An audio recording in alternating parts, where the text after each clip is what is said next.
আজকে সকাল থেকে কোনো কিছুই তোমাদের সাথে শেয়ার করতে পারিনি, কেননা আজকের এতটাই আকাশটা মেঘলা করেছে আর অন্ধকার হয়ে আছে। প্রচণ্ড হাওয়া হচ্ছে, ভীষণ ঠান্ডা জানো তো। আর সোনাই এত কান্নাকাটি করছে, সোনাই একদমই কোল থেকে নামতে চাইছে না। তাই আজকের এই দোকানও খুলিনি, দোকান বন্ধ রেখেছিলাম। তাই বিকেলবেলা এই যে দোকানে এসে খানিকটা কাজ করছি, সোনাই উঠে গিয়েছে।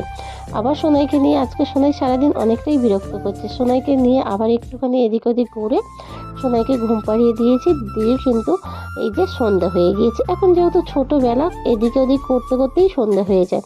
তা ভাবলাম আজকের রাতে কি হবে, নতুন আলুর দম আর রুটি হবে।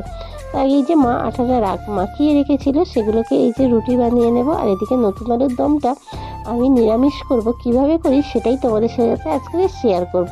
দারুণ টেস্ট হয়েছে জানো তো, দারুণ খেতে হয় কিন্তু। তোমরা এইভাবে একবার বানিয়ে দেখতে পারো। দেখো আমি আলুগুলো কিন্তু ভেজে তুলে রেখেছিলাম, আর আমি তোমাদের সাথে গল্প করছি, তোমরা কিন্তু রান্নার দিকে একটু লক্ষ্য করো। তাহলেই বুঝতে পারবে যে আমি কম সময়ের মধ্যে চটপট করে এত সুন্দর স্বাদে কীভাবে আমি রান্নাগুলো করে নিই। তো এই যে দেখো সমস্ত মশলা দিয়ে আমি বেশ ভালো করে কষিয়ে নিচ্ছি এটাকে। প্রথমে কিন্তু আমি ফোড়নে দিয়েছি শুকনো লঙ্কা, কাঁচা লঙ্কা, গোটা গরম মশলা আর জিরে।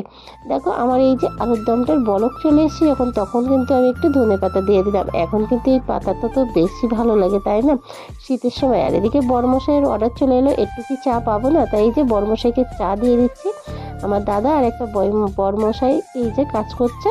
আর এখানে দেখো হয়ে গিয়েছে আমার আলুর দম। আমি একটু লাস্টে গরম মশলা ছড়িয়ে আর এই যে গরম গরম আলুর দম আর রুটি ছেলেকে দিয়ে দিলাম। কেমন হয়েছে কমেন্ট করে জানিও।